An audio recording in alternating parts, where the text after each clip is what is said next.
누군가에게 깊이 상처받은 적이 있습니까? 마음속이 찢겨 나가는 것처럼 아픈데 그 순간 가장 먼저 떠오르는 생각이 있지요. 언젠가는 꼭 갚아주겠다. 우리 나이 또래라면 그런 다짐 한 번쯤은 마음속에 꾹 눌러 담고 살아왔을 겁니다. 그런데 참 이상합니다. 세월이 지나 그 복수를 정말로 행동으로 옮기고 나면 마음이 비워지기는커녕 더 큰 허무와 씁쓸함만 남습니다. 저는 그 감정을 누구보다 잘 압니다. 제 이름은 정주영, 가난한 농가의 아들로 태어나 현대를 일으킨 사람입니다. 제가 20살 무렵 평양에서 쌀가게 점원으로 일할 때의 일입니다. 새벽 어둠이 채 가시기도 전에 포대를 나르기 시작해서 밤늦게 상점문을 닫을 때까지 하루 16시간을 꼬박 서서 일했습니다. 젊다고 건강하다고 저는 그저 감사한 마음으로 온 힘을 다해 몸을 굴렸습니다. 이렇게만 하면 언젠가는 내 가게 하나는 갖겠지.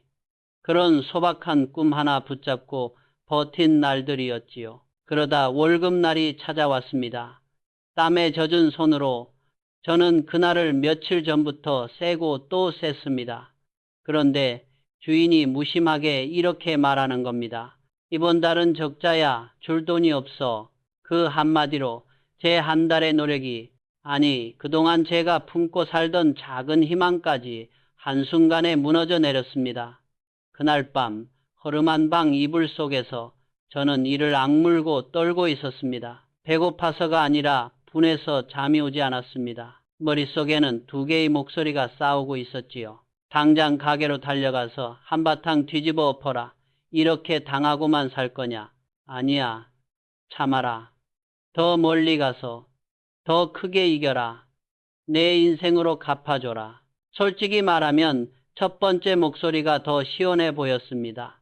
그 길로 뛰쳐나가 주인 멱살이라도 잡으면 그 순간만큼은 통쾌했을 겁니다. 하지만 저는 결국 두 번째 목소리를 택했습니다. 지금 이 분노를 주먹이 아니라 내 인생 전체로 갚겠다. 나를 무시한 사람보다 훨씬 더 멀리 가겠다고, 그들이 절대 따라올 수 없는 곳까지 올라가겠다고. 그날 밤 내린 그 조용한 결심이 훗날 현대라는 이름의 회사를 세우는 첫걸음이 될 줄은 그때는 꿈에도 몰랐습니다. 세월이 흐르고 보니 이런 생각이 듭니다. 진짜 복수는 소리 지르는 입으로도 치켜든 주먹으로도 하는 게 아니었습니다. 진짜 복수는 결과로 하는 것입니다. 나를 속였던 사람, 나를 무시했던 사람, 나를 깔보던 사람보다 더 멀리 가는 것. 그들이 어느 날 고개를 들 수 없을 만큼 내 삶이 단단해지고 커지는 것. 그것이 제가 평생 몸으로 배워온 복수의 방식이었습니다. 나중에 사람들은 이렇게 말했습니다.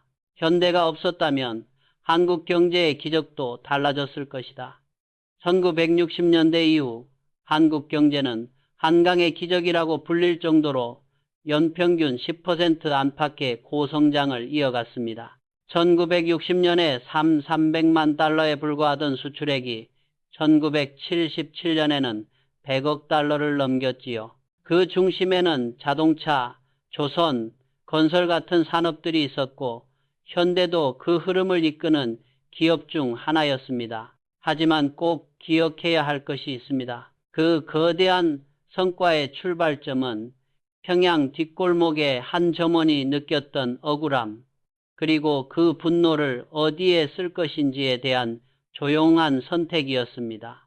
이 영상을 통해 저는 그때의 분노를 어떻게 다스렸는지, 그리고 그 분노를 어떻게 연료로 바꾸어 제 인생을 통째로 바꾸었는지 차근차근 이야기해 보려고 합니다. 분노를 기회로 바꾸는 법, 상처를 발판으로 삼는 방법을 찾고 계시다면 아마 이 이야기가 작은 실마리가 되어줄 겁니다. 이건 단순한 성공담이 아닙니다. 죽을 고비 같은 위기 속에서 어떻게든 길을 내고자 버텼던 한 사람의 기록입니다. 혹시 여러분도 누군가에게 상처받은 적이 있습니까?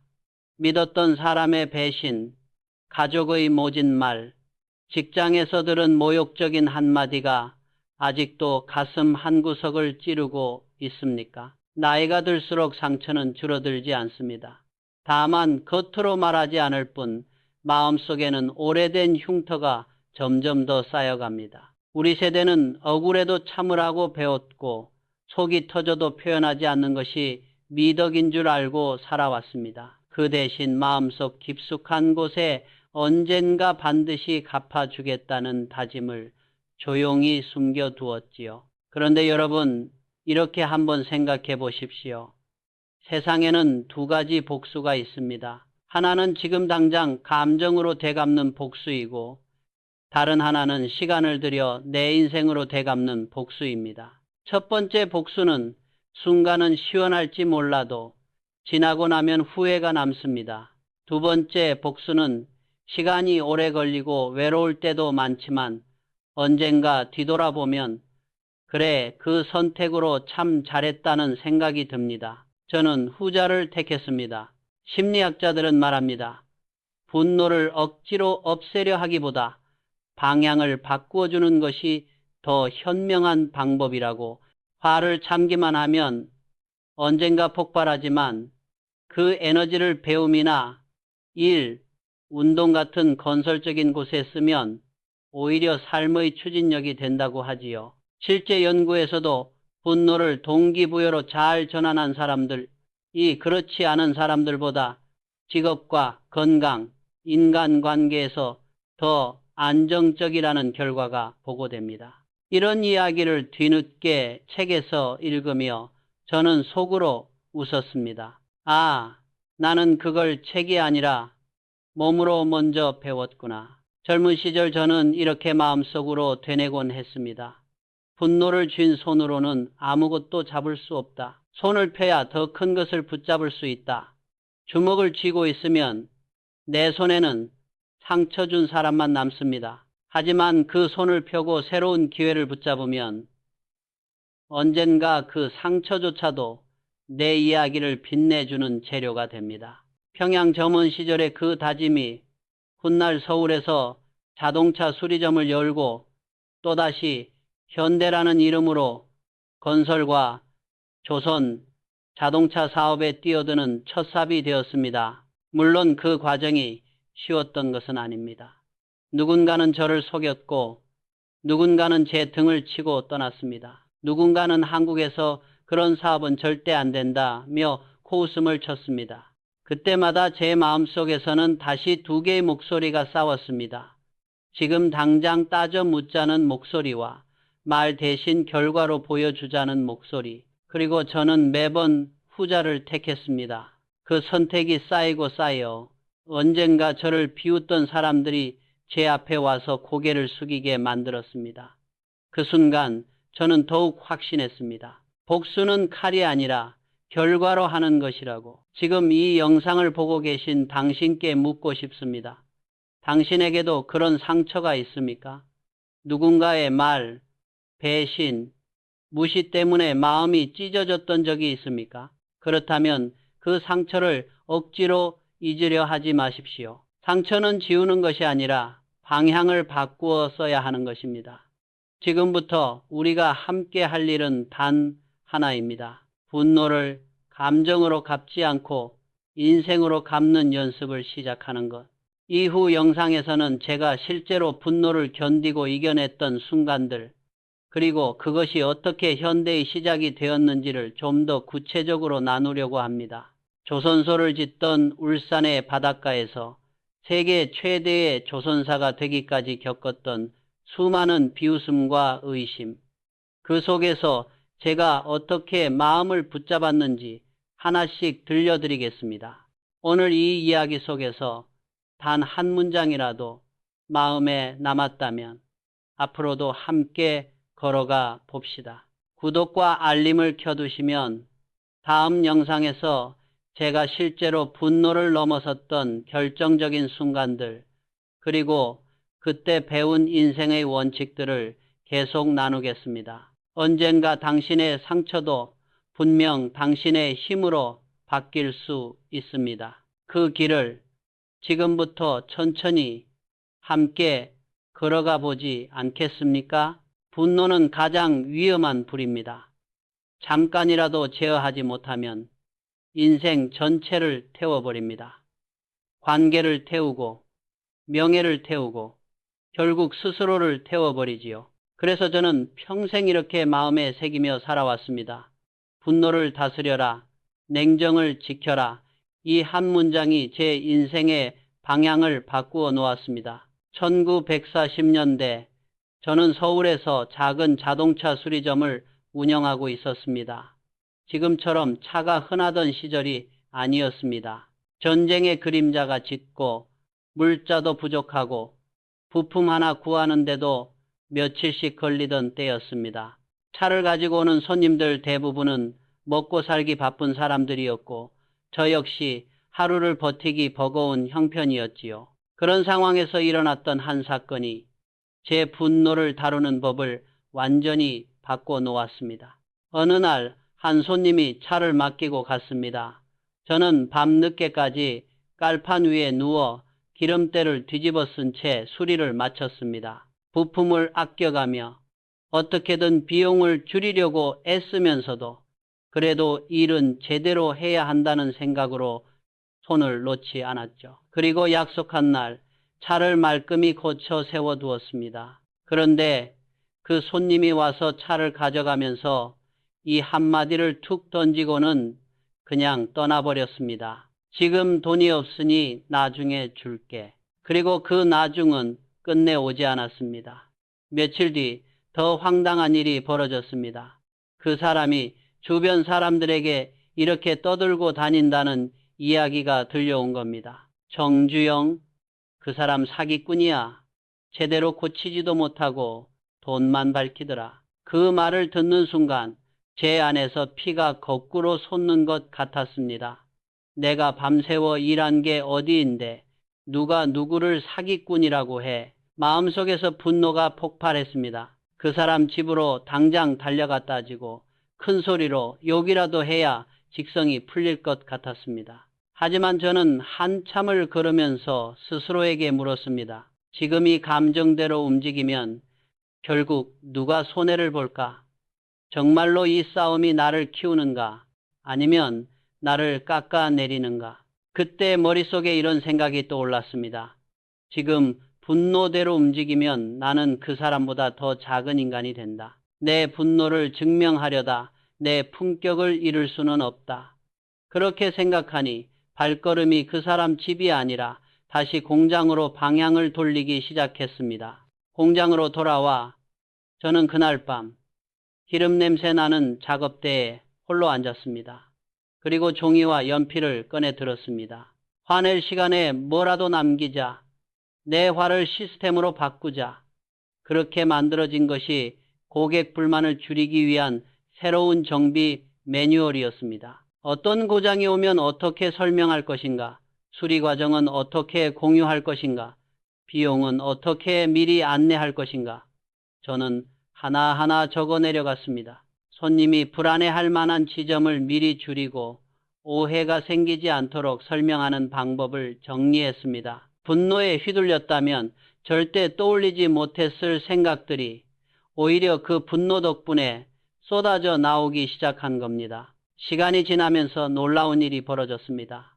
그 일을 계기로 저 사람은 말도 곱고 일도 정확하다는 소문이 퍼지기 시작하더니 손님이 서서히 늘어났습니다. 예전보다 3배 가까이 많아졌지요. 분명 억울한 일을 당한 건데 이상하게도 저는 그 일을 고마운 사건으로 기억하게 됐습니다. 아, 내가 그때 화를 참고 냉정을 잡았기 때문에 지금 이 결과가 생겼구나. 그 경험을 통해 저는 분명히 깨달았습니다. 분노는 참으면 약해지고 냉정은 지키면 지킬수록 강해진다는 사실을.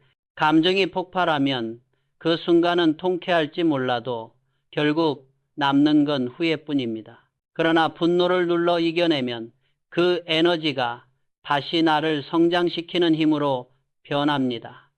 분노를 억누르는 것은 비겁함이 아니라 스스로를 지키는 통제력입니다. 우리 삶에서도 비슷한 일이 참 많습니다. 직장에서 억울한 평가를 받았을 때, 가족에게 서운한 말을 들었을 때, 거래처에서 말을 바꾸며 우리를 난처하게 만들었을 때 그때마다 가슴속에서는 지금 당장 따져라 한마디도 치지 말라는 소리가 들려옵니다.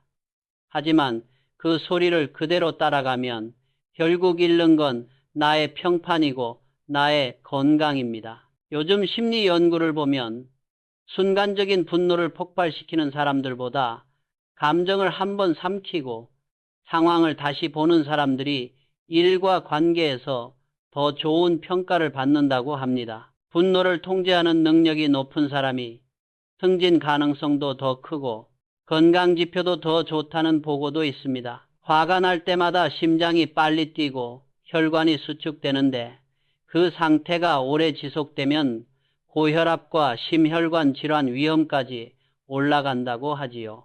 나이 들수록 분노는 단순한 감정 문제가 아니라 건강 문제이기도 합니다. 냉정을 유지한다는 건 감정이 없다는 뜻이 아닙니다.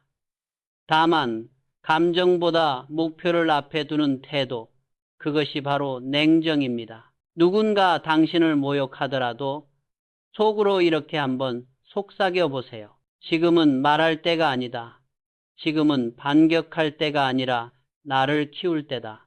그 한 번의 침묵이 몇 년 뒤 당신의 승리로 돌아올 수 있습니다. 현대의 초창기 공장에서도 비슷한 장면이 많았습니다.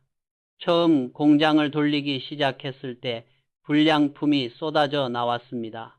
누군가는 저 파트가 문제라고 소리를 질렀고 또 다른 사람은 당신이 제대로 안 해서 그렇지 않느냐며 서로 탓을 하며 싸우려 했습니다. 현장 분위기는 금방 싸늘해졌고 조금만 방치하면 손이 오갈 것 같은 기세였습니다. 그때 저는 이렇게 말했습니다. 화를 낼 시간에 원인을 찾자. 그 한마디에 현장은 조용해졌습니다. 모두가 입을 다물고 공정표를 다시 들여다보기 시작했습니다. 그날 밤부터 우리는 불량이 나온 과정 하나하나를 점검하고 품질 기준을 새로 세웠습니다. 결과는 어땠을까요? 다음 달에 불량률이 절반으로 내려갔습니다. 감정으로 싸웠다면 남는 건 앙금뿐이었겠지만 냉정하게 원인을 찾으니 남는 건 실력과 신뢰였습니다. 여기서 중요한 진리가 하나 드러납니다. 분노는 폭발하면 사라지지만 냉정은 당신의 신뢰를 쌓습니다. 그리고 신뢰는 언젠가 어떤 복수보다 더 강한 무기가 됩니다. 당신이 감정에 휘둘리지 않고 꾸준히 자기 일을 해내는 모습을 보고 있으면 사람들은 언젠가 반드시 그 가치를 인정하게 되어 있습니다. 오늘 손해보는 것 같아도 세월 앞에서는 결국 냉정한 사람이 이깁니다. 혹시 오늘 하루 동안 이런 순간이 있었습니까? 운전 중에 얌체 운전을 보는 순간 목구멍까지 욕이 올라왔던 적, 가족이나 동료의 한마디가 마음을 긁어놓았던 적, 그때마다 그 감정대로 행동했다면 지금의 당신은 어쩌면 조금 다른 하루를 보내고 있었을지도 모릅니다. 그래서 저는 여러분께 작은 제안을 하나 드리고 싶습니다. 오늘 하루만이라도 감정이 올라올 때 이렇게 스스로에게 물어보는 겁니다. 지금은 화를 낼 시간인가? 아니면 성장할 시간인가? 이 질문 하나만으로도 당신의 하루가 달라질 수 있습니다. 그리고 이런 하루가 모이고 모이면 언젠가 당신의 인생 전체의 방향도 달라집니다. 우리가 중장년, 노년에 접어들수록 인생에서 가장 후회되는 순간을 떠올리면 좀 더 따져볼 거리 아니라 괜히 그때 그렇게 감정적으로 굴었지 하는 때가 많습니다. 아직 늦지 않았습니다. 지금부터라도 분노를 다스리는 연습을 시작한다면 남은 인생은 훨씬 더 편안하고 단단해질 수 있습니다. 그러니 오늘 작은 것부터 시작해 봅시다. 화가 치밀어 오를 때 단 3초만 숨을 깊게 들이쉬고 내쉬어 보세요. 그리고 속으로 조용히 말해 보세요. 이 감정을 그냥 태워버릴 것인가? 아니면 내 인생의 연료로 쓸 것인가? 그 작은 선택이 쌓이고 쌓여 언젠가 당신만의 조용한 승리로 돌아올 것입니다. 누군가가 나를 속였을 때, 억울함이 목까지 차오를 때, 분노를 다스리고 난 뒤에 해야 할 일은 무엇일까요? 저는 평생을 살면서 한 가지 답에 도달했습니다. 이제는 머리를 키울 시간이다. 지식과 지혜를 쌓아라. 이것이 진짜 복수를 완성하는 두 번째 단계였습니다. 저는 젊었을 때 변변한 학교 한 번 제대로 다니지 못했습니다.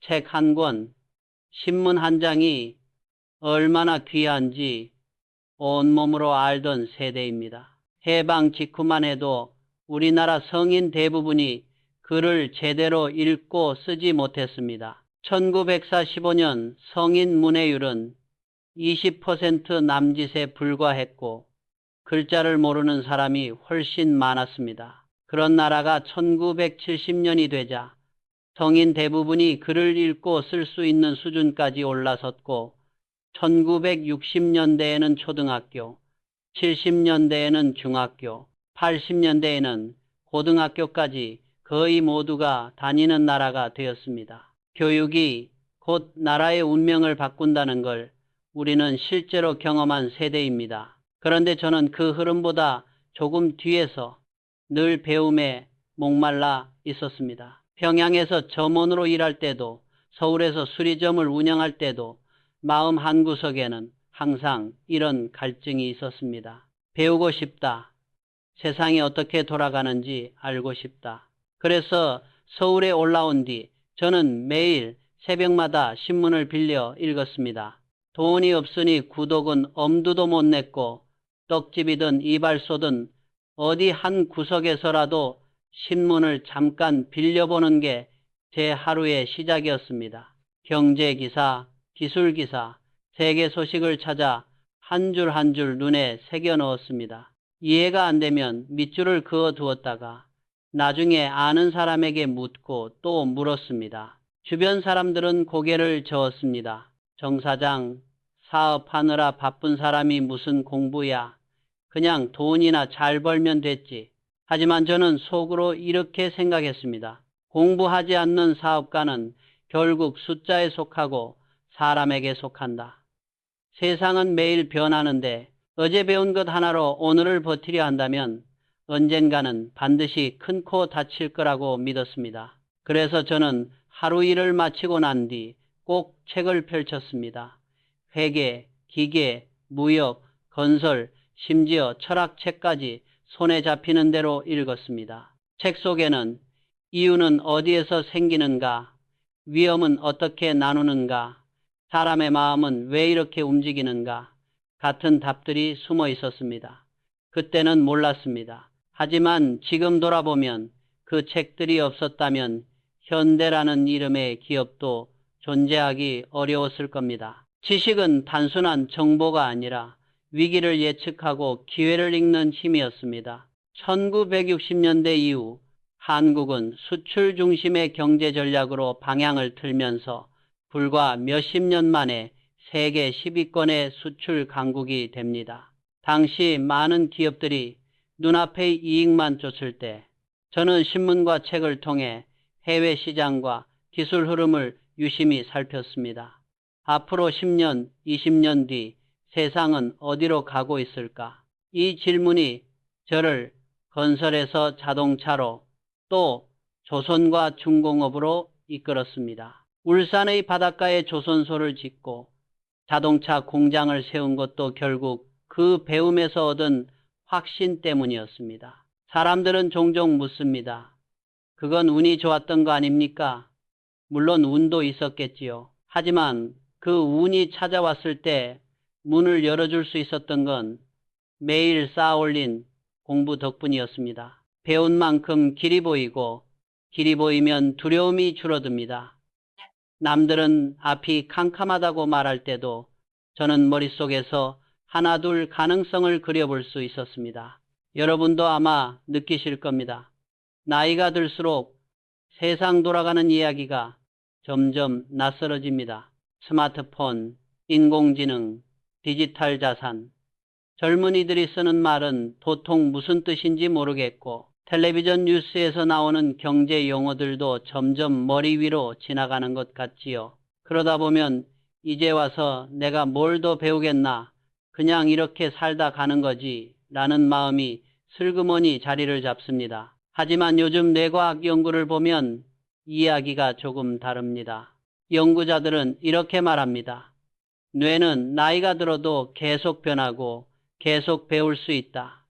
뇌의 가소성, 즉 스스로를 바꾸는 능력은 평생 유지됩니다. 새로운 것을 배우고 익숙하지 않은 일에 도전하면 뇌 안에서는 새로운 연결이 만들어지고 기존의 회로가 더 단단해진다고 합니다. 꾸준히 배우는 사람은 그렇지 않은 사람보다 기억력과 사고력이 더 오래 유지되고 심지어 치매 위험도 낮아질 수 있다는 연구 결과도 나오고 있습니다. 그러니 이 나이에 공부가 다 무슨 소용이냐는 말은 더 이상 진실이 아닙니다. 오히려 이런 나이일수록 배움은 곧 건강이고 자유입니다. 누군가에게 배신을 당했을 때, 억울한 일을 겪었을 때 우리는 본능적으로 즉각 반응하고 싶어집니다. 지금 당장 가서 따져야 속이 시원하지 않겠냐는 생각이 올라오지요. 하지만 그럴수록 시야는 좁아지고 판단은 흐려집니다. 분노를 첫 번째 불로 그대로 태워버리면 남는 건 죄뿐입니다. 그래서 저는 스스로에게 이렇게 말하곤 했습니다. 화를 삼켰다면 이제는 책을 펼쳐라. 분노를 공부로 바꾸어라. 누군가가 나를 속였을 때 해야 할 가장 지혜로운 복수는 그 사람을 미워하는 데 인생을 쓰는 것이 아니라 그 사람 때문에 더 똑똑해지는 것입니다. 나를 우습게 본 사람 덕분에 내가 더 많이 배우고 더 멀리 보게 된다면 그만큼 통쾌한 복수가 어디 있겠습니까? 살다 보면 세상과 사람에게 실망할 때가 한두 번이 아닙니다. 이 나이에 내가 왜 아직도 이런 수모를 당해야 하나 하는 생각이 들 때도 있습니다. 그럴 때마다 선택이 갈라집니다. 첫 번째 길은 세상을 원망하며 마음을 닫는 길입니다. 두 번째 길은 마음은 아프지만 머리를 여는 길입니다. 그래, 이 기회에 경제 공부라도 다시 해보자. 이 기회에 계약서 보는 법, 숫자 읽는 법, 사람 심리 파악하는 법을 좀 더 배워보자. 이렇게 마음을 돌리면 분노는 더 이상 나를 잡아먹는 독이 아니라 나를 움직이게 하는 연료가 됩니다. 저는 지금도 책상 위에 작은 노트 한 권을 놓아둡니다. 떠오르는 생각이 있으면 바로 적고 모르는 단어가 나오면 메모해 두었다가 찾아봅니다. 젊어서 돈이 없어 노트 한 권을 아끼며 쓰던 버릇이 나이가 들어서도 그대로 남아 있습니다. 그 습관 하나가 제 인생을 얼마나 바꾸어 놓았는지 모릅니다. 그래서 저는 이렇게 말하고 싶습니다. 복수하고 싶다면 먼저 배워라. 당신에게도 묻고 싶습니다. 지금 당신이 느끼는 그 분노, 그 억울함, 그 에너지를 지식으로 바꿀 준비가 되어 있습니까? 하루에 단 10페이지라도 책을 읽고 새로운 기술을 배우고 세상 돌아가는 이야기를 이해하려는 사람은 언젠가 반드시 결과로 보답을 받습니다. 배운 사람은 복수를 두려워하지 않습니다. 왜냐하면 언젠가 그 배움이 내 삶의 결과로 드러날 것을 알기 때문입니다. 오늘 밤 혹시 마음이 답답하고 잠이 오지 않는다면 한 장의 책을 펼쳐보십시오. 마음속에서 우국 올라오는 감정을 그대로 품고 누워있기보다 그 에너지를 한 줄 한 줄 글자 위에 내려놓아 보십시오. 그 시간이 쌓이면 언젠가는 당신도 이렇게 말하게 될 겁니다. 그때 나를 속였던 사람 덕분에 내가 더 많이 배우게 되었다고. 그게 내 인생 최고의 복수였다고. 누군가에게 배신을 당하고 억울한 일을 겪으면 우리는 본능적으로 이렇게 생각합니다. 지금 당장 가서 따져야 한다. 이대로는 못 참겠다. 그런데 저는 인생을 살면서 정반대의 한 문장을 배웠습니다. 한 걸음 물러서 상황을 바라봐라.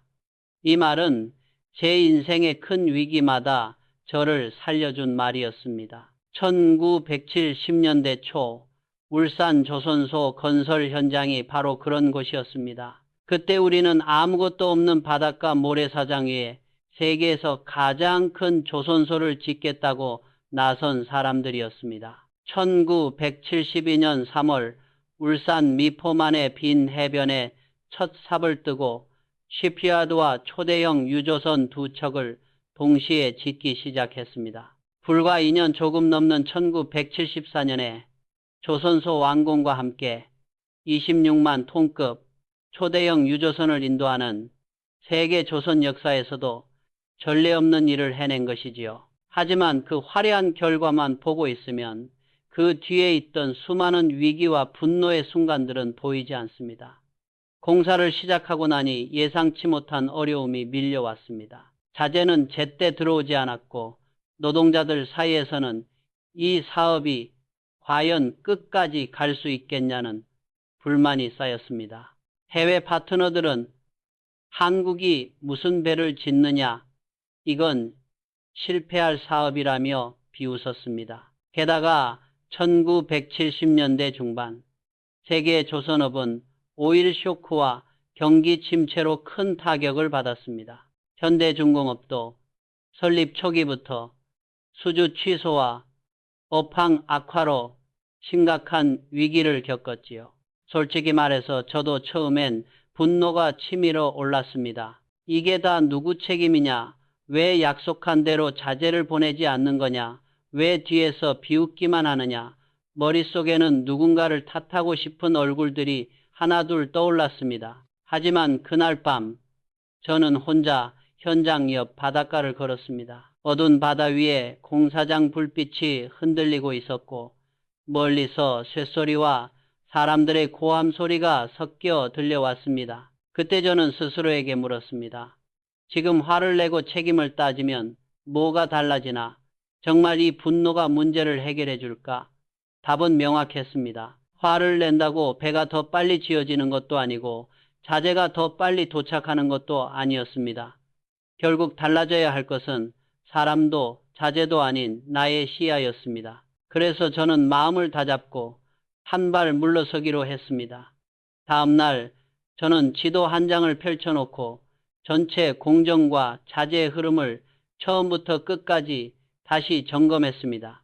어느 순서에서 병목이 생기고 어느 단계에서 불필요한 대기가 길어지는지 사람들의 동선과 장비 배치까지 다시 그려보았습니다. 그제서야 보이지 않던 문제가 눈에 들어왔습니다.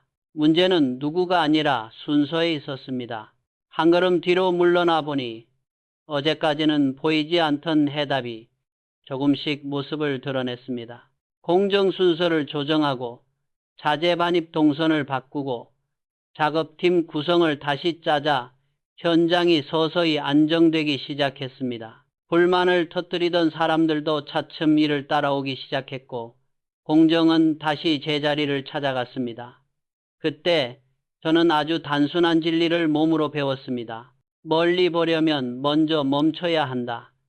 한 걸음 물러서는 건 도망이 아니라 전략이다. 우리 삶에서도 이와 비슷한 순간들이 있습니다. 누군가에게 모욕적인 말을 들었을 때, 거래처에서 약속을 어겼을 때, 가족에게 상처되는 말을 들었을 때 우리는 즉시 반응하고 싶어집니다. 그 자리에서 맞받아치고 싶고 바로잡고 싶지요. 그러나 그럴수록 시야는 눈앞 몇 센티미터밖에 보이지 않게 됩니다. 심리학에서는 이런 상황에서 심리적 거리 두기라는 개념을 이야기합니다. 한 발짝 마음을 떼고 마치 제3자의 시선으로 상황을 바라보는 연습입니다. 최근 연구들에 따르면 이렇게 자신을 조금 떨어뜨려 바라보는 사람일수록 감정의 파도에 덜 휩쓸리고 더 합리적인 결정을 내릴 가능성이 높다고 합니다. 분노나 두려움 같은 강한 감정 속에서도 지금 내가 옆에서 나를 본다면 뭐라고 조언할까? 라고 스스로에게 물어보는 것만으로도 감정의 강도가 줄어들고 문제 해결 능력이 높아진다는 실험 결과도 있습니다. 저는 어려운 일을 겪을 때마다 이런 상상을 해보았습니다. 10년 뒤에 내가 지금의 나를 본다면 뭐라고 말할까?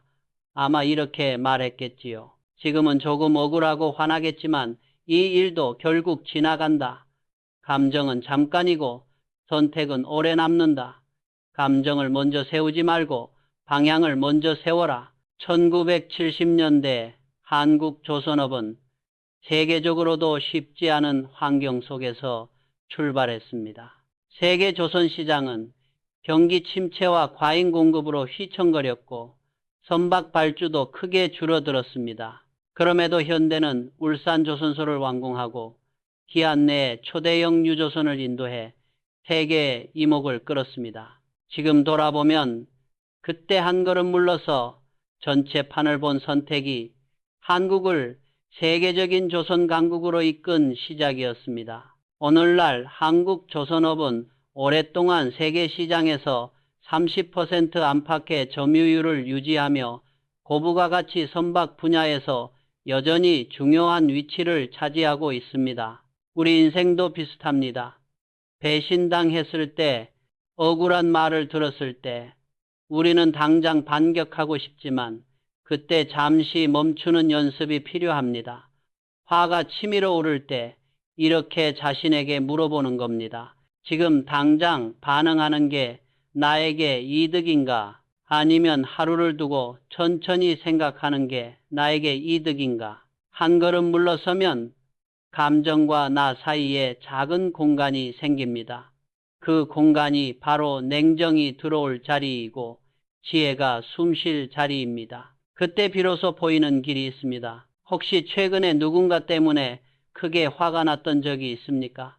그 감정이 끌어오를 때 잠시라도 한 걸음 뒤로 물러서 본 적이 있습니까? 대부분의 사람들은 그럴 여유가 어디 있느냐고 말합니다. 그러나 아이러니하게도 바로 그 한 발자국의 여유가 인생을 바꾸는 경우가 많습니다. 우리가 나이 들수록 진짜 후회되는 장면을 떠올려 보면 이렇습니다. 그때 왜 그렇게 즉시 말해버렸을까?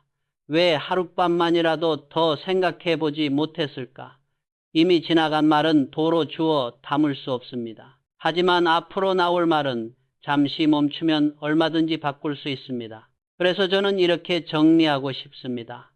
복수를 꿈꾼다면 감정보다 먼저 해야 할 일이 있습니다. 바로 전략을 세우는 일입니다. 전략은 멀리 보는 눈에서 나오고 멀리 보는 눈은 잠시 멈춰 설 줄 아는 사람에게만 주어집니다. 한 회사의 경영에서도 한 사람의 인생에서도 가장 위험한 순간은 지금이 감정을 이기지 못할 때가 아니라 지금이 감정만 보고 있을 때입니다. 감정은 계절처럼 바뀌지만 우리가 내리는 선택은 인생의 지도를 바꿉니다.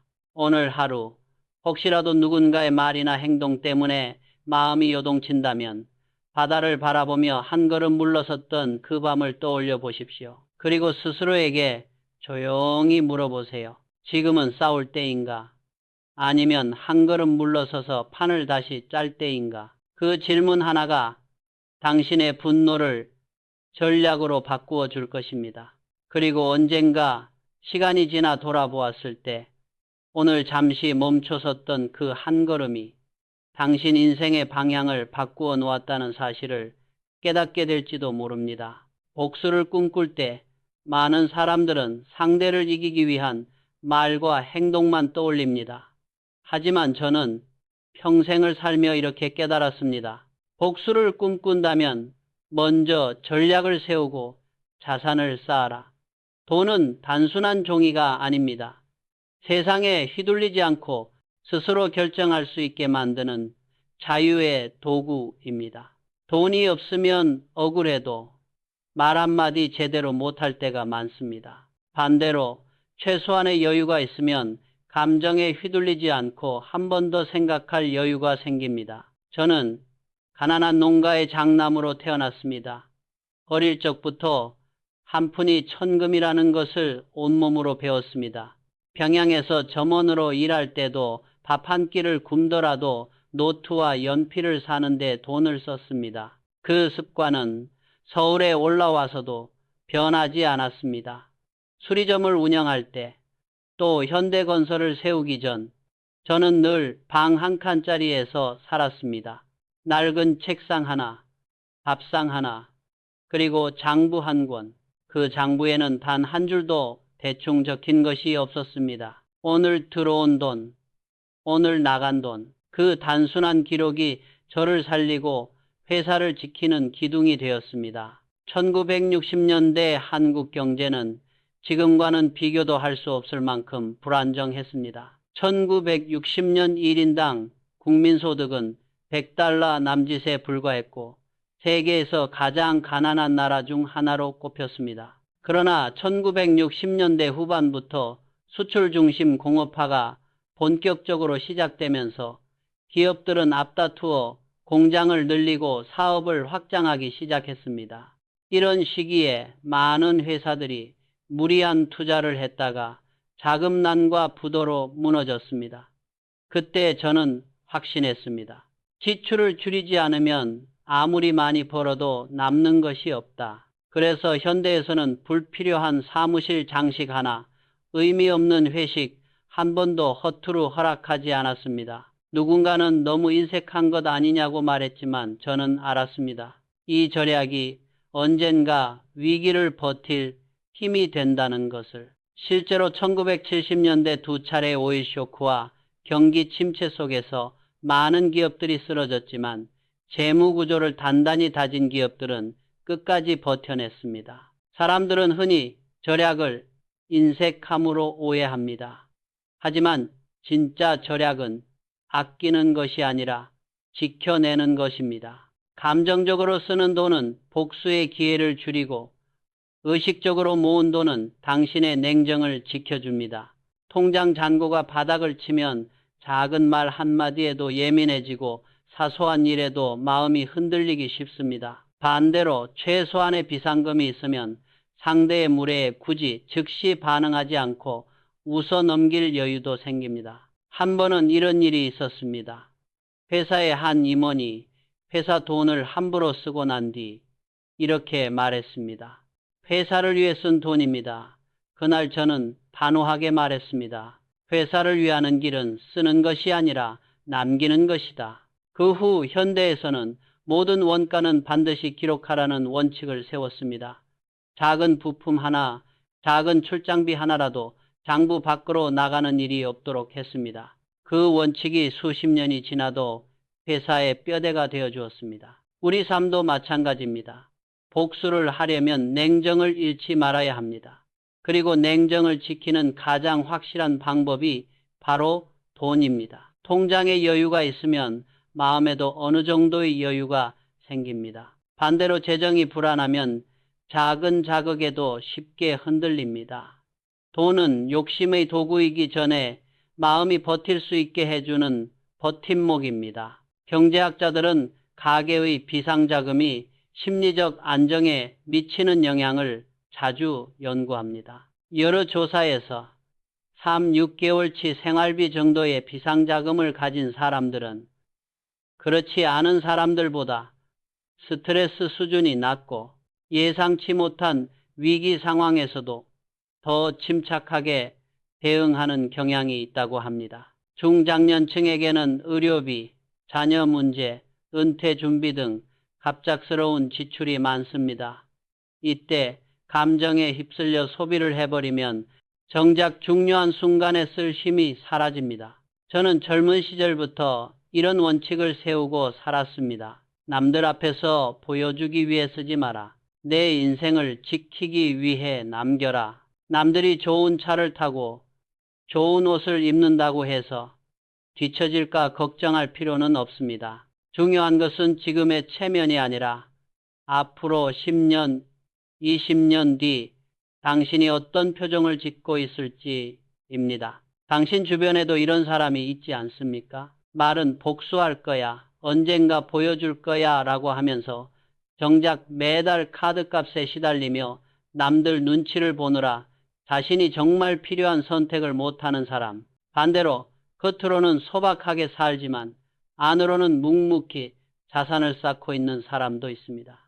시간이 지나면 어느 쪽이 더 단단한 삶을 살게 될까요? 나는 나를 속인 사람에게 한 방 먹이겠다고 허세를 부리지만 통장 잔고는 비어 있고 당장 다음 달 생활비도 불안하다면 그 분노는 결국 나를 더 초라하게 만들 뿐입니다. 반대로 말없이 지출을 줄이고 하나둘 자산을 쌓아가는 사람은 어느 순간부터 남의 말에 흔들리지 않게 됩니다. 그래, 네가 뭐라고 말하든 나는 내 길을 갈 수 있어.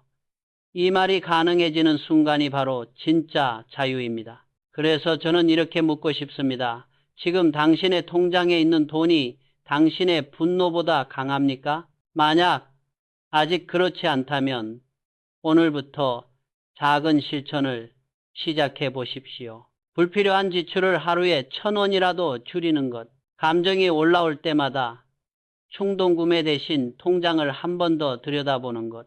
월급이나 수입의 일정 비율을 나를 지키는 돈으로 따로 떼어두는 것. 이렇게 모은 돈은 단순한 숫자가 아닙니다. 언젠가 누군가의 무시와 상처 앞에서 당신이 흔들리지 않을 수 있게 해주는 보이지 않는 방패가 됩니다. 저는 평생을 돌이켜보며 이런 생각을 자주 했습니다. 만약 내가 젊은 시절 돈을 아무 생각 없이 써버렸다면 수많은 위기를 버텨낼 수 있었을까? 분명히 말할 수 있습니다. 아니었을 것입니다. 절약이 없었다면 분노를 견딜 여유도 없었을 것입니다. 복수는 감정으로만 하는 게 아닙니다. 복수는 준비된 사람이 할 수 있는 선택입니다. 준비되지 않은 분노는 자기 자신을 향한 칼이 되고 준비된 사람의 분노는 조용한 미소가 됩니다. 오늘 거울 앞에서 한번 조용히 자신에게 물어보세요. 나는 지금 나를 해치는 소비와 가까이 지내고 있는가? 아니면 나를 지켜줄 자산을 조금씩이라도 쌓고 있는가? 그 질문 하나가 당신의 지출 습관을 바꾸고 당신의 분노를 다루는 방식까지 바꾸어 줄지도 모릅니다. 그리고 언젠가 당신도 이렇게 말하게 될 겁니다. 그때 감정대로 쓰지 않고 차라리 남겨두길 잘했다. 그게 내 인생을 지켜준 최고의 복수였다고. 사람의 시야가 좁아지면 인생도 함께 막힙니다. 저는 평생 이렇게 말해왔습니다. 시야를 넓혀라. 복수든 성공이든 결국 멀리 보는 사람이 이긴다. 1950년대 초 전쟁이 끝난 뒤에 한국은 말 그대로 폐허였습니다. 도로는 끊기고 공장은 무너졌고 사람들은 내일을 믿지 못했습니다. 대부분의 기업인들은 당장 눈앞의 이익을 뺏느라 허덕였습니다. 오늘 하루만 버티면 다행이고 이번 달만 살아남으면 성공이라고 여겼지요. 그때 저는 조금 다른 생각을 했습니다. 지금 눈앞의 이익보다 10년 뒤, 20년 뒤에 한국을 보자. 지금은 나라가 가난하지만 언젠가는 산업의 시대가 올 것이라고 믿었습니다. 그래야 아이들이 흙먼지 나는 길이 아니라 공장과 도로와 배를 통해 먹고 살 수 있다고 생각했습니다. 그 믿음 하나로 저는 건설 현장에서 기술자들과 밤을 새웠습니다. 도로를 닦고 다리를 놓고 건물을 올리면서도 늘 머릿속에는 이런 생각이 있었습니다. 이 길은 단지 오늘의 공사가 아니라 내일의 나라를 여는 길이다. 시야의 차이가 결국 현대를 만들었습니다. 1970년대 제가 조선소 사업을 시작하겠다고 했을 때 거의 모든 사람이 말렸습니다. 한국에서 배를 만들겠다고요.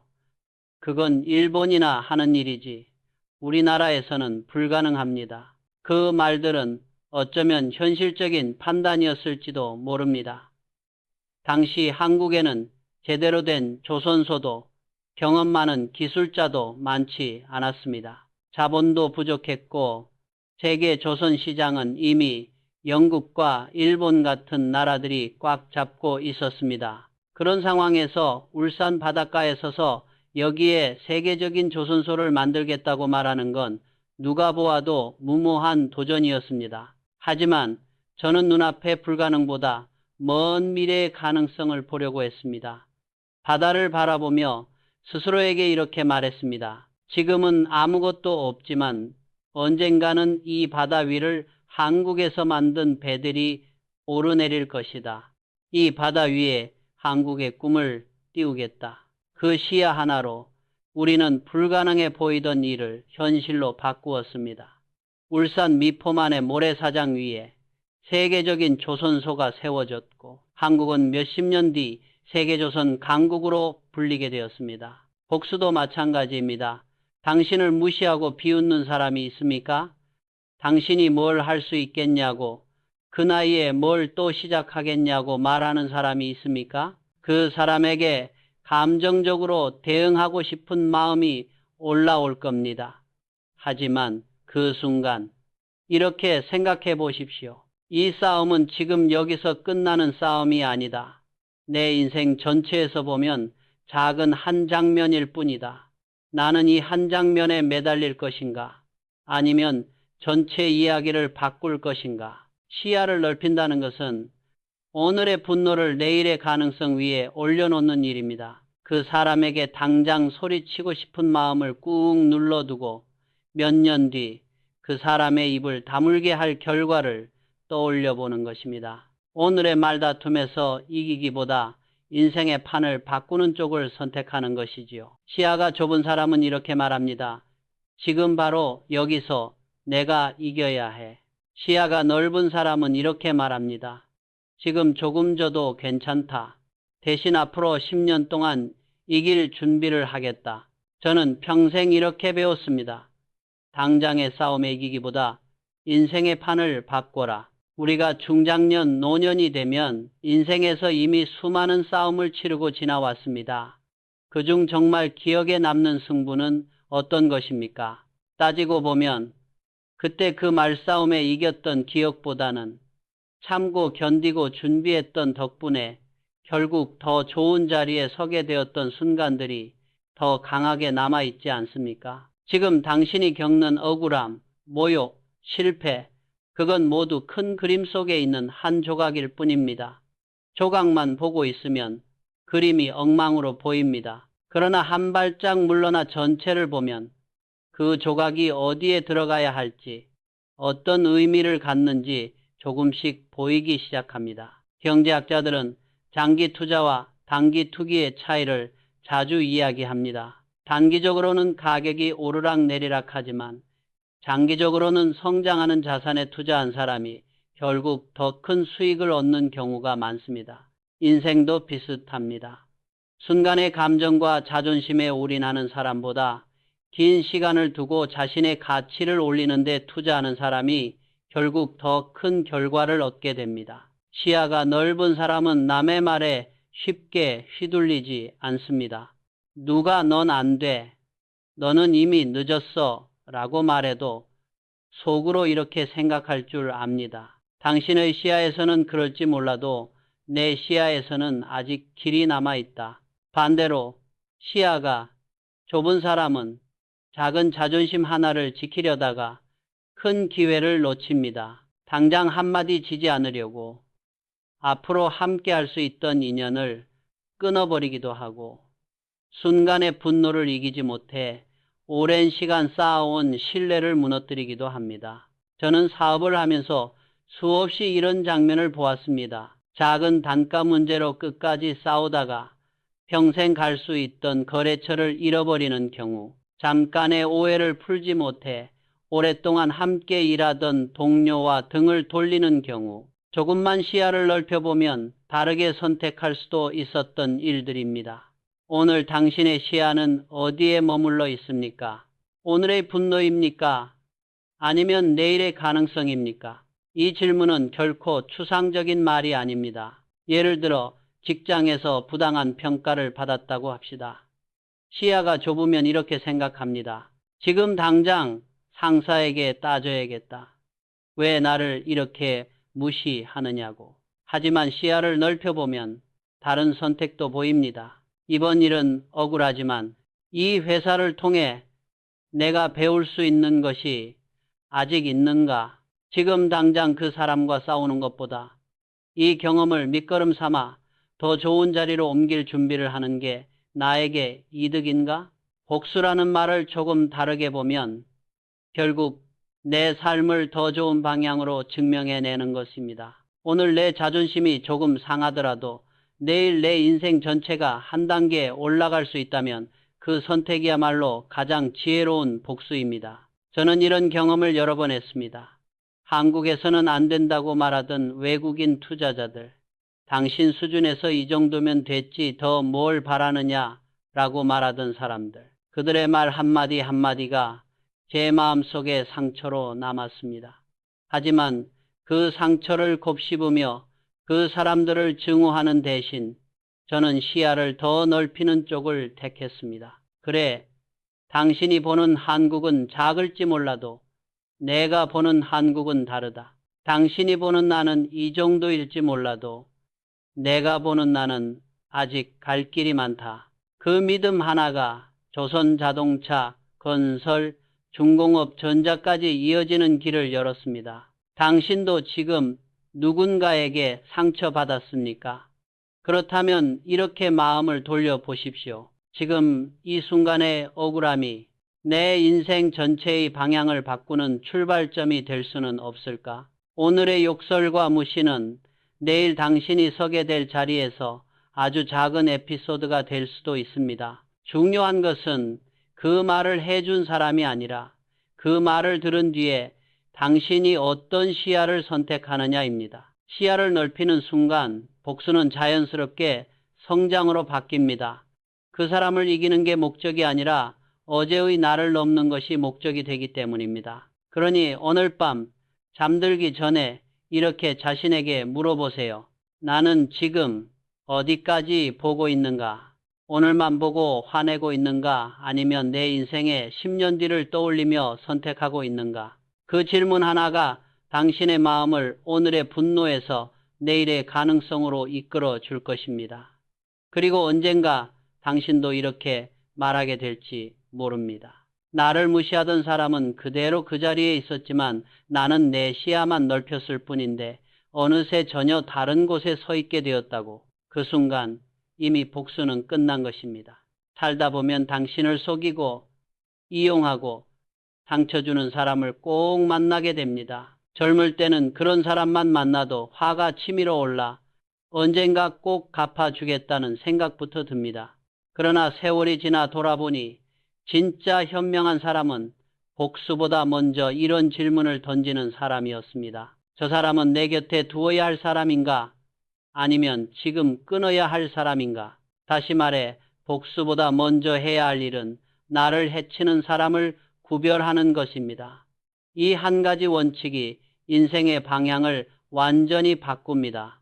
현대를 세우는 동안 저는 수많은 사람들을 만났습니다. 공사 현장의 인부에서부터 해외 투자자, 엔지니어, 임원까지 정말 다양한 성격의 사람들과 부딪히며 살았습니다. 어떤 이는 어려울 때 조용히 손을 내밀어 주었고 어떤 이는 성공이 가까워지자 살짝 뒤로 물러났습니다. 또 어떤 이는 내 앞에서는 웃지만 뒤에서는 조직을 서서히 썩게 만드는 사람이기도 했습니다. 그래서 저는 늘 스스로에게 물었습니다. 이 사람은 끝까지 함께 가야 할 사람인가? 아니면 지금 여기에서 잘라야 할 사람인가? 1960년대 현대건설이 막 성장하던 시절의 일입니다.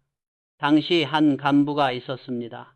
그는 제 앞에서는 예의를 갖추고 공손했습니다. 보고할 때마다 회사를 위해서입니다. 회장님을 위해서입니다. 라는 말을 입에 달고 다녔습니다. 그런데 현장을 돌다 보니 이상한 소문이 들려왔습니다. 저 사람은 뒤에서는 직원들을 함부로 대한다. 성과는 자기 공으로 돌리고 실패는 다 남 탓으로 돌린다. 그래서 저는 사람들을 하나씩 조용히 불러 이야기를 들었습니다. 놀랍게도 비슷한 증언이 끊이지 않았습니다. 위로는 잘 보이려고 애쓰지만 아래로는 상처를 남기고 있던 사람이었습니다. 그때 저는 확실히 알았습니다. 말과 행동이 다른 사람은 언젠가 회사를 안에서부터 무너뜨린다. 저는 결국 그를 내보내기로 결정했습니다. 주위에서 어떤 사람은 너무 냉정한 것 아니냐, 그래도 오래같이 일한 사람인데 라고 말했습니다. 하지만 저는 알고 있었습니다. 조직의 병은 초기에 도려내야 전체가 산다는 것을 세월이 흐른 뒤 돌아보니 그때의 결정이 회사를 지킨 선택이었습니다. 사람 하나를 아끼다가 수많은 사람들의 마음과 회사의 미래를 잃을 수는 없었습니다. 저는 평생을 살며 이렇게 정리하게 되었습니다. 세상에는 절대 곁에 두면 안 되는 사람이 세 부류 있습니다. 첫째, 남을 깎아내려야만 자신이 올라간다고 믿는 사람. 둘째, 말은 앞서지만 행동이 따라가지 않는 사람. 셋째, 자기 생각만 옳다고 믿고 남을 억누르는 사람. 이 세 부류의 사람과 가까이 지낼수록 당신의 에너지는 빠져나가고 당신의 목표는 흐려집니다. 처음에는 별것 아닌 것처럼 보이지만 시간이 흐르면 삶 전체에 나쁜 영향을 미칩니다. 최근 심리의학 연구들은 이런 관계를 독성관계 (toxic relationship라고 부릅니다. 이런 관계에 오래 노출된 사람들은 우울과 불안 증상이 크게 늘고 심지어 신체 건강에도 악영향을 받는다는 보고가 계속 나오고 있습니다. 스트레스 호르몬이 계속 높게 유지되면서 혈압, 심장, 수면, 면역 체계까지 서서히 상처를 입는다는 것입니다. 반대로 진짜 좋은 사람은 어떤 사람일까요? 자기보다 남을 먼저 생각할 줄 아는 사람, 실패에도 변명하지 않고 책임지는 사람, 작은 약속 하나도 가볍게 넘기지 않는 사람. 저는 그런 사람들과만 함께 하려고 노력했습니다. 때로는 능력보다 성품을 더 먼저 보았습니다.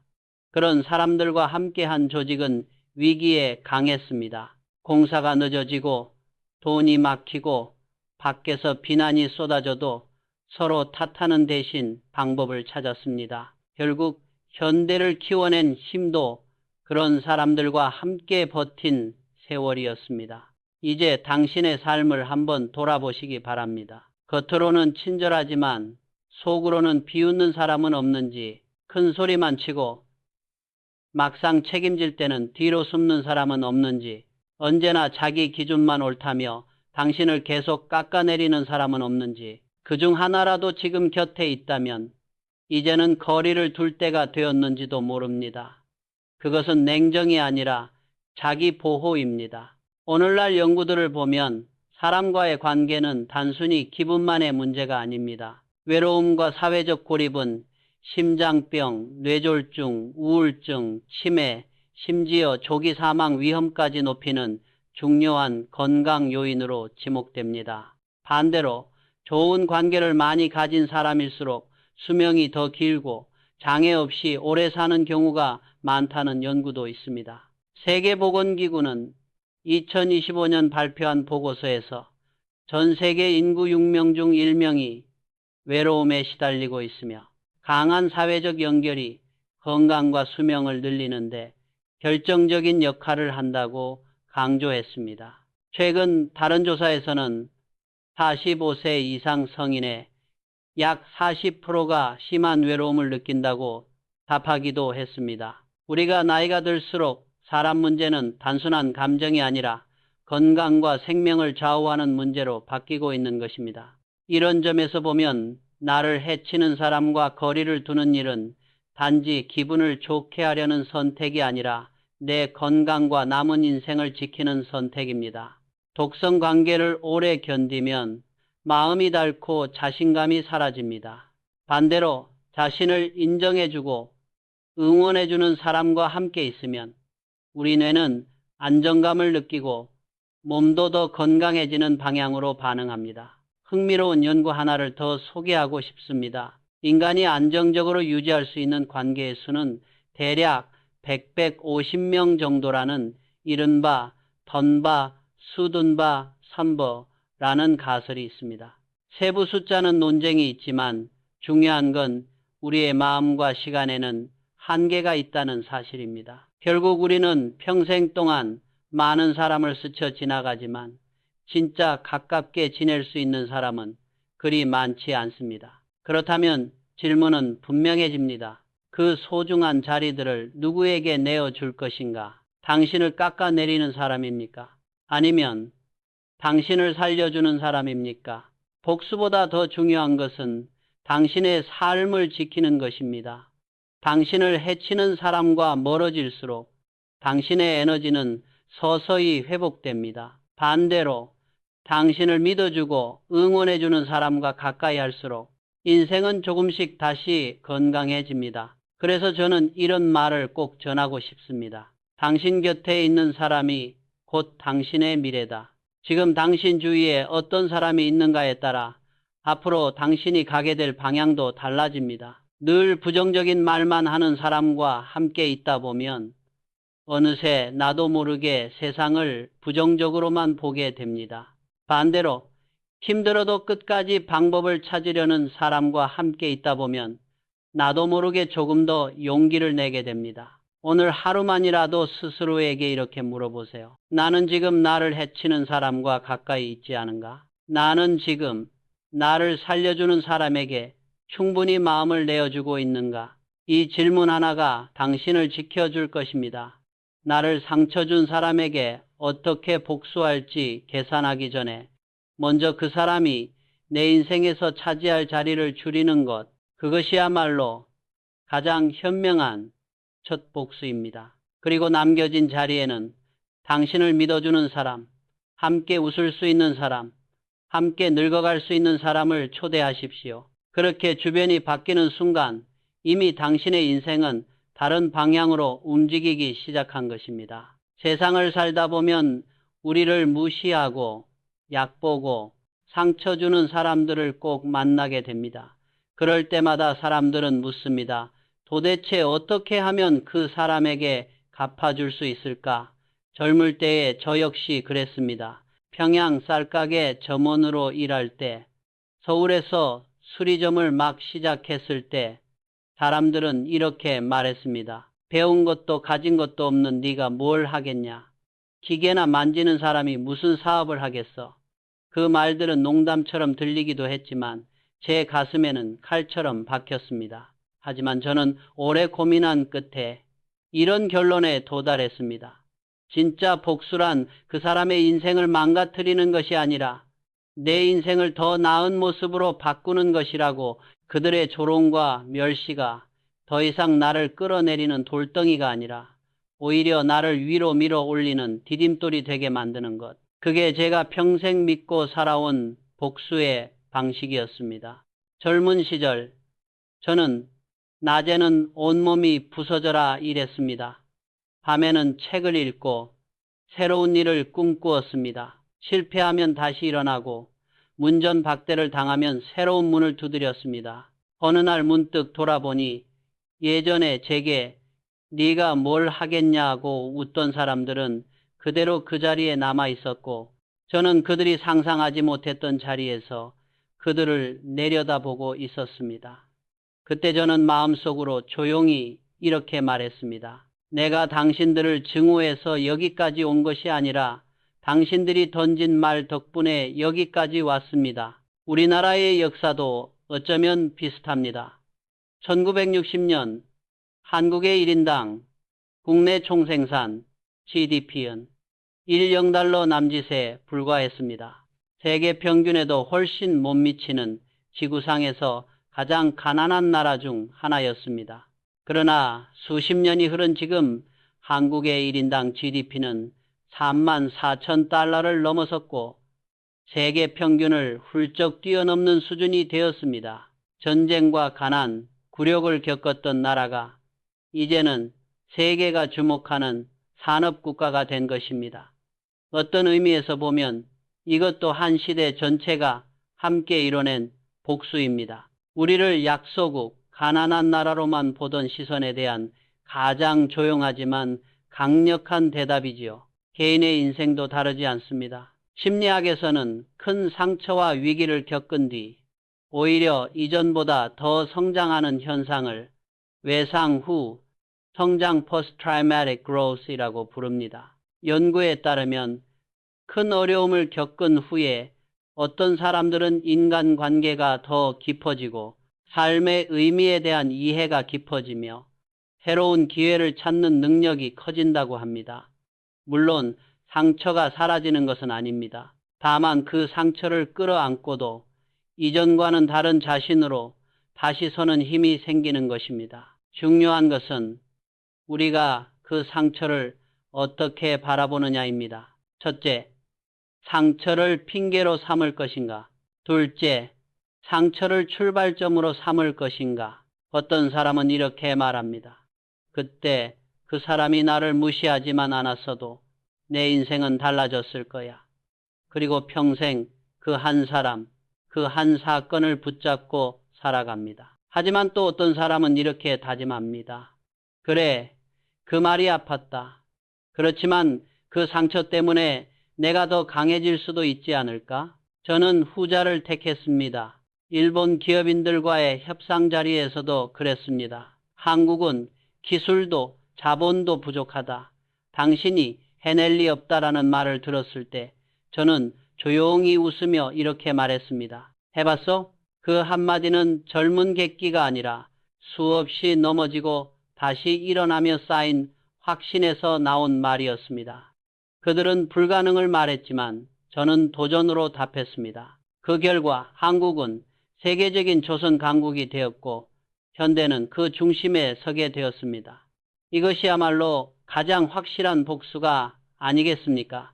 누군가의 멸시를 원동력으로 삼아 그들이 감히 부정할 수 없는 성과를 내는 것 말입니다.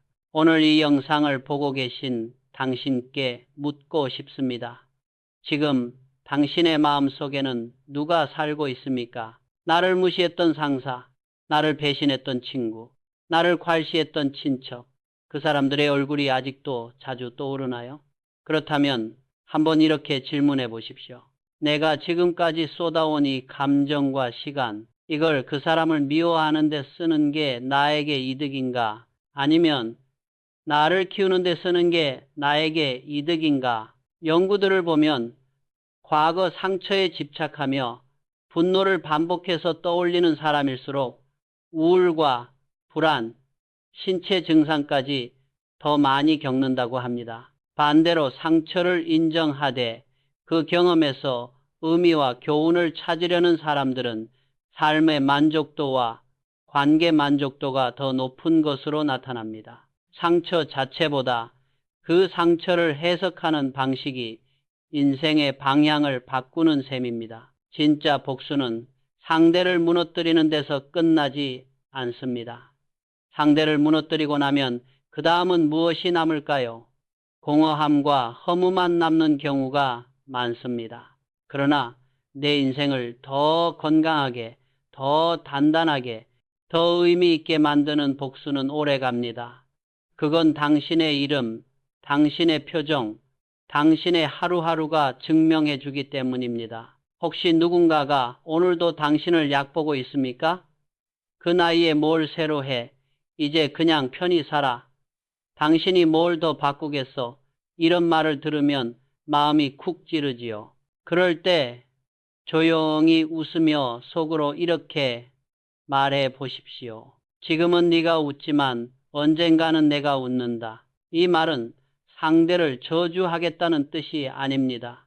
오히려 나 자신에게 건네는 다짐입니다. 나는 이 상처를 핑계로 삼지 않겠다. 이 상처 때문에 더 성장하겠다는 선언입니다. 우리 세대는 이미 많은 것을 견뎌왔습니다. 전쟁, 가난, IMF, 여러 번의 경제 위기, 가족과 자녀 문제, 건강 문제까지 몸에는 흉터가 남고 마음에도 흉터가 남았습니다. 그러나 연구자들은 말합니다. 상처가 많다고 해서 반드시 무너지는 것은 아니라고. 오히려 상처를 지나온 사람들이 더 깊은 공감과 지혜를 가지는 경우가 많다고. 그래서 저는 이렇게 말씀드리고 싶습니다. 이제는 복수의 방향을 바꿀 때입니다. 상대의 삶을 무너뜨리는 복수가 아니라 내 삶을 다시 세우는 복수를 선택하십시오. 더 건강해지는 것, 더 단단해지는 것, 더 배우고, 더 나누고, 더 웃으며 사는 것. 이 모든 것이 바로 세상과 사람들에게 보여줄 수 있는 최고의 대답입니다. 마지막으로 제 인생을 돌아보며 꼭 드리고 싶은 말이 있습니다. 나를 무시했던 사람들 덕분에 내가 여기까지 왔습니다. 그들의 비웃음이 제 근성이 되었고 그들의 부정이 제 확신이 되었습니다. 결국 복수는 그들을 증오하는 일이 아니라 그들 덕분에 성장한 나 자신을 증명하는 일이었습니다. 오늘 당신도 느끼셨을 겁니다. 진짜 복수는 상대를 무너뜨리는 것이 아니라 내 삶을 다시 세우는 일이라는 것을요. 그렇다면 이제 남은 질문은 하나뿐입니다. 나는 오늘 내 삶을 더 나은 방향으로 바꾸는 복수를 시작하고 있는가? 그 질문에 예라고 대답할 수 있다면 이미 절반은 이긴 것입니다. 나머지 절반은 지금부터 당신이 내딛는 한 걸음 한 걸음 속에 달려 있습니다. 이제 여기까지 이야기를 들으셨다면 아마 마음속으로 이런 느낌이 조금은 드셨을 겁니다.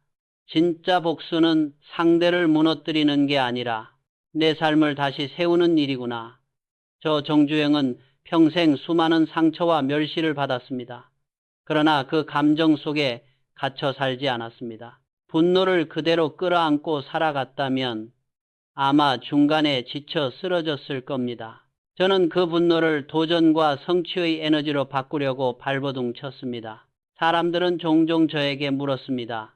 어떻게 그렇게 많은 실패를 겪고도 버틸 수 있었습니까? 저는 웃으며 이렇게 대답하곤 했습니다. 화낼 시간에 다시 시작했기 때문이지요. 이 말은 멋있는 문장이 아니라 제 삶의 실제 모습이었습니다. 계약이 깨지고 공사가 중단되고 은행이 돈을 빌려주지 않겠다고 돌아섰을 때 저도 사람인지라 속으로는 분노와 불안이 치밀어 올랐습니다. 하지만 결국 선택은 하나였습니다. 발을 낼 것인가 아니면 다시 시작할 것인가. 그래서 저는 제 나름의 복수의 과정을 정리하게 되었습니다. 첫째, 분노를 다스리고 냉정을 유지하는 것. 둘째, 지식과 지혜를 쌓는 것. 셋째, 한 걸음 물러서 시야를 넓히는 것. 넷째, 나를 해치는 사람과 거리를 두는 것. 다섯째, 자산과 실력을 쌓아 흔들리지 않는 기반을 만드는 것. 여섯째, 결국 더 나은 인생을 살아 결과로 증명하는 것.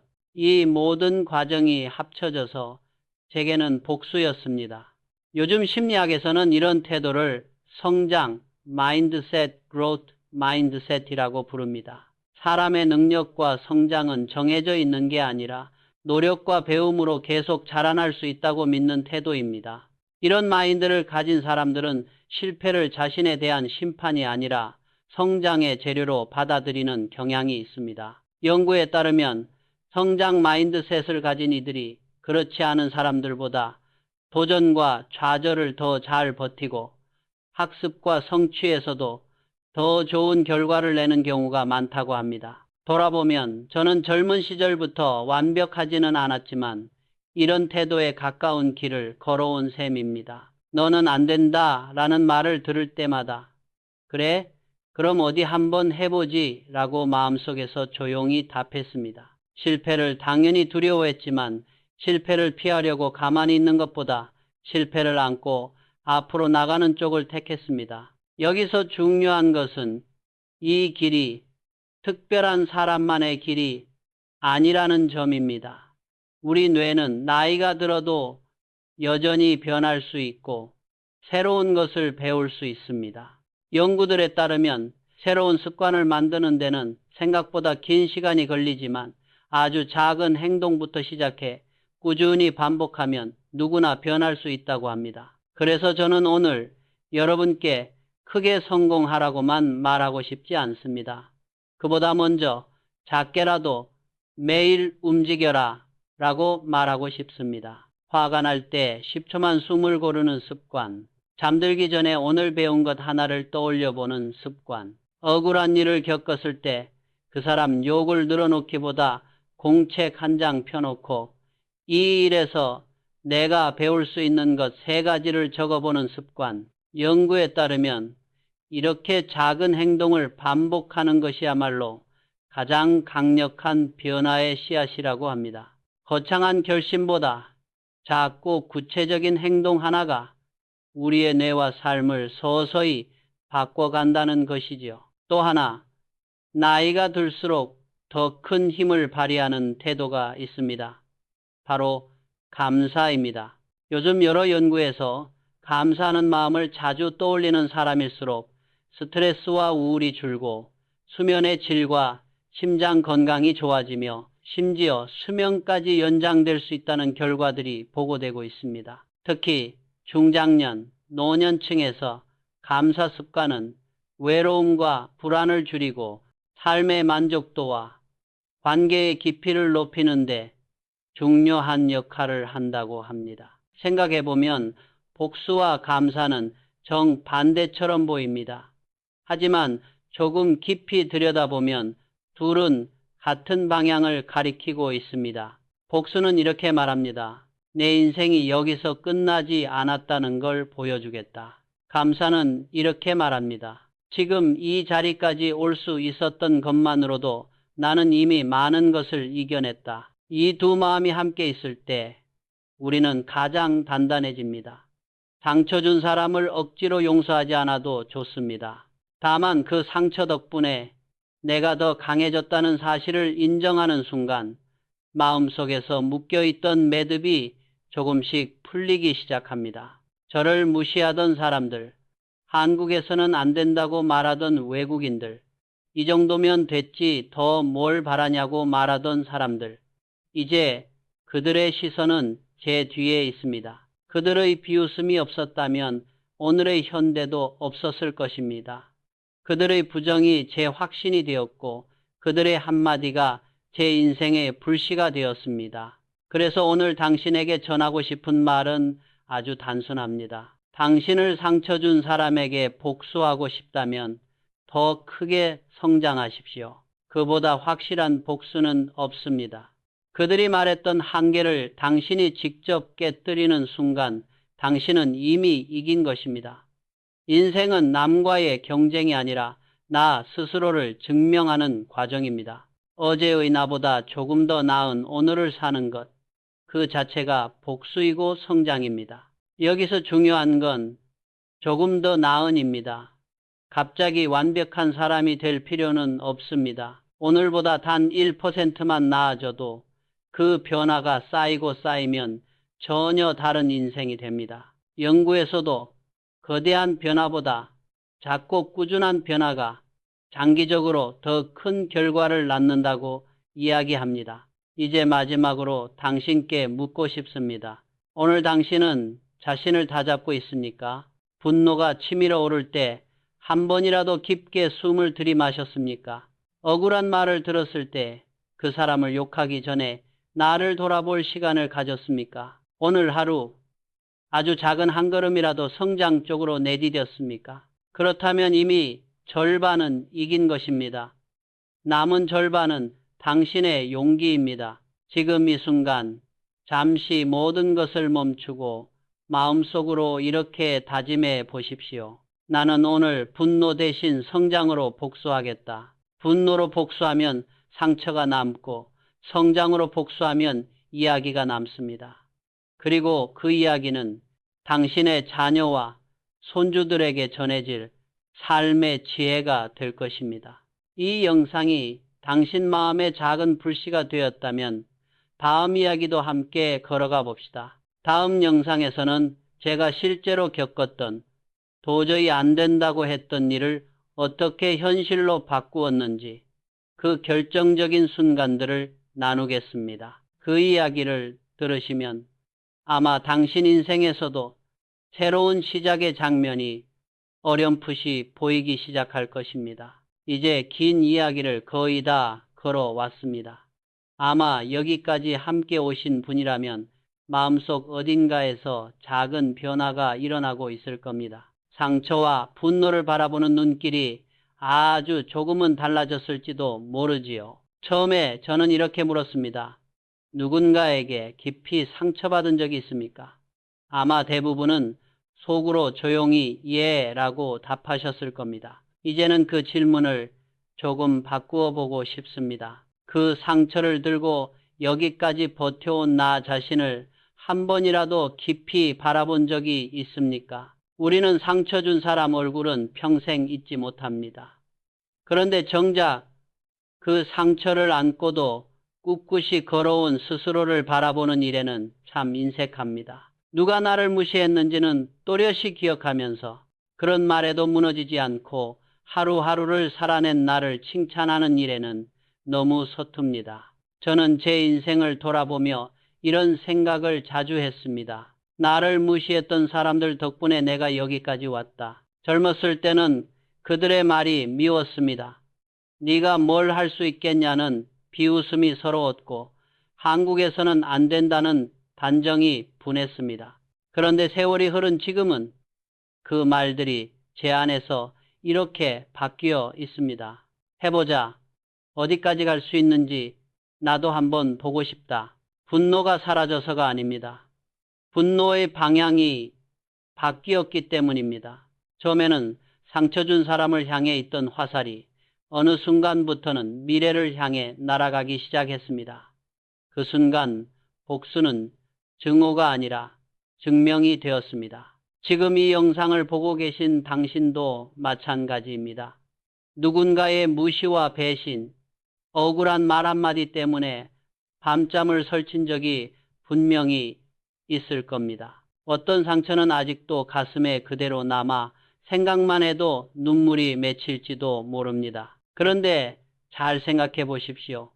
그 상처를 안고도 여기까지 살아온 당신은 이미 수많은 싸움에서 이겨온 사람입니다. 화를 참느라 속이 타들어가는 날들도 견뎌냈고 억울한 일을 당하고도 가족을 위해 일터로 나간 날들도 있었고 몸이 아픈데도 괜찮다며 버텨낸 날도 있었을 것입니다. 남들은 몰라도 당신은 알고 있습니다.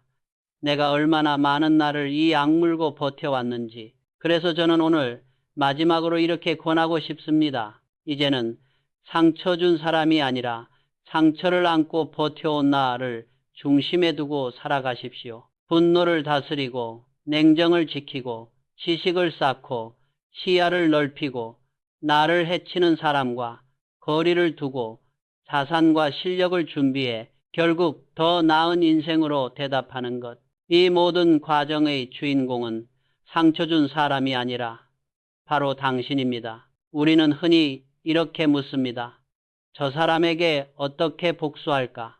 이제는 이렇게 물을 때가 되었습니다. 나는 어떤 인생으로 복수할 것인가? 건강을 되찾는 것, 마음을 단단히 세우는 것, 새로운 것을 배우고 늦게라도 다시 시작해보는 것, 나를 믿어주는 사람들과 함께 웃을 수 있는 날을 늘려가는 것. 이 모든 것이 조용하지만 가장 강력한 복수입니다. 어느 날 당신을 무시하던 사람이 우연히 당신을 보게 될지도 모릅니다.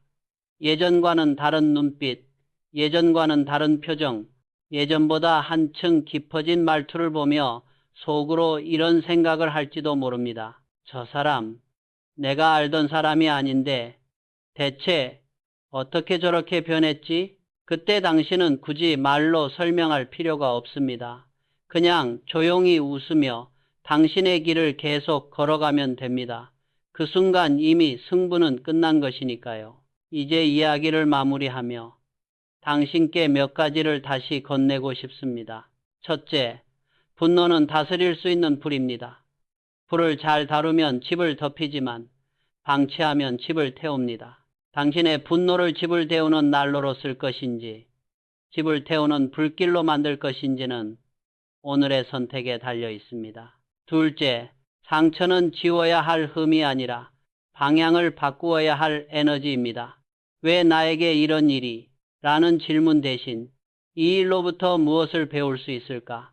라고 묻는 순간 상처는 조금씩 힘으로 바뀌기 시작합니다. 셋째, 진짜 복수는 더 나은 인생을 사는 것입니다. 그들이 뭐라고 말하든 당신이 오늘보다 나은 내일을 만드는 순간 이미 복수는 시작된 것입니다. 이제 마지막으로 당신께 한 가지를 정중히 부탁드리고 싶습니다. 지금 이 영상을 보며 마음이 조금이라도 움직였다면 잠시 화면을 멈추고 이렇게 조용히 다짐해 보십시오. 나는 오늘 분노 대신 성장으로 복수하겠다. 끝까지 성장하겠다. 그리고 그 다짐을 잊지 않기 위해 아래 댓글에 짧게라도 적어보십시오. 끝까지 성장하겠습니다. 그 한 줄이 오늘의 약속이 되고 내일의 힘이 될 것입니다. 글로 적어보는 순간 마음속에서만 맴돌던 결심이 비로소 세상에 첫 발을 내딛습니다. 이야기의 첫머리에서 저는 당신께 질문을 던졌습니다. 누군가에게 상처받은 적이 있습니까? 이제 마지막에는 이렇게 묻고 싶습니다. 이제 그 상처를 당신의 힘으로 바꿀 준비가 되었습니까? 그렇다면 당신의 인생은 이미 다른 방향으로 움직이기 시작한 것입니다.